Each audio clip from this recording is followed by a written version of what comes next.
BMW 5-seriya G30 kuzov, Pony F90 M5 Competition body kit. Aynan shunaqa bashara qilingan.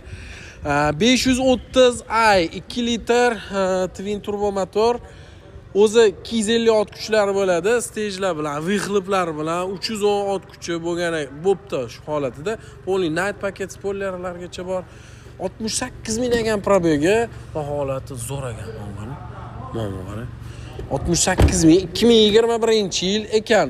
Orqa kriloda naryo tomonda kraska bo'lgan joyi bor ekan. Petno bo'lgan joyi bor ekan. Xullas, head-up display, akustikasi ham Harman Kardon va barmoqda boshqaradigan jestlargacha bor. Luk, holati zo'r. Mana qarang.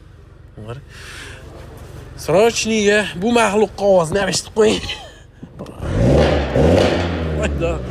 55.200 ga baraka qo'yarsiz bo'ladi.